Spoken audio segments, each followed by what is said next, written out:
Besides politics and religion, nothing brought more intense feelings to them than racing and the racehorse. Horse racing came about in order to test and improve equine quality. Through breeding, the thoroughbred horse evolved to meet the high demands of racing, tests of courage, strength, and stamina. The better the horse was able to meet the tests, the better it was equipped to serve man's realistic needs in everyday life and in battle. A racehorse in 19th century America needed bottom, and plenty of it. Today, races consist of single-digit furlongs, each furlong being about 660 feet. America's longest modern-day race, the Belmont Stakes, is 1.5 miles, or 12 furlongs. In the 19th century, horses ran heats consisting of 1, 2, 3, or 4 miles each. Per 19th century racing regulations, a horse had to win at least 2 heats to earn the purse. It was therefore unknowable at the race's outset how many heats a horse would actually end up running. In a race with 4-mile heats, the top tier of American 19th century racing, horses would run a minimum of 8 miles, and that was only if one horse won the first 2 heats. If, however, different horses won heats 1 and 2, a tie-breaking third heat would send them off for another 4 miles, a total of 12 miles run in a single race.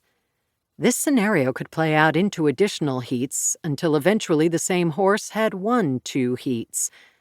4-mile heats, therefore, required an animal of supreme strength and bottom to withstand the pounding of bone and the pulling and stretching of sinew and muscle for 8, 12, 16, or even 20 miles around an oval track at extreme rates of speed. Races of this distance were not uncommon. In that era, racehorses were trained differently, not to sprint, but to endure. Cooling periods separated the heats to allow some modicum of recovery. Depending on each racecourse's regulations and the duration of the heats involved, cooling periods could last anywhere from 15 minutes for a 1-mile heat race up to 45 minutes for a 4-mile heat. During these compacted minutes, a small fleet of horse grooms armed with arsenals of buckets, rags, scraping brushes, and whiskey swarmed upon each horse as if it were their only task in life. Dousing rags with the liquor, grooms washed away the grime of 4 miles before massaging the numbing liquid over the horse's aching body.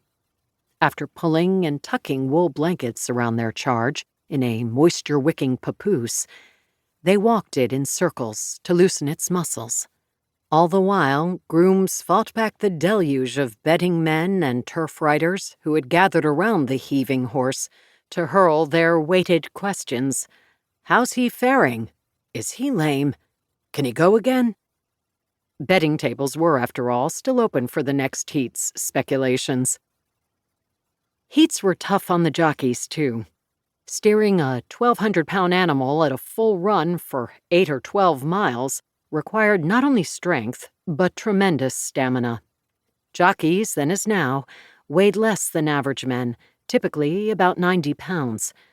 A minimally weighted man riding on an empty stomach during the heat of the day and regulating a powerful animal running at the top of its speed often failed to meet the challenge. Some riders fainted during the race. Others lost the strength to steer their mounts. Exhausted jockeys occasionally rode horses off course or collided with their competitors. These cooling periods were, therefore, equally important for the equine's counterparts. Back at the cooling circle, grooms pulled limp, ragdoll jockeys out of their saddles and propped them in straight-back chairs to regain their breath. Dragging over the water buckets and whiskey that had first been used for the horses, grooms worked to massage the life back into jockeys' spent arms and legs.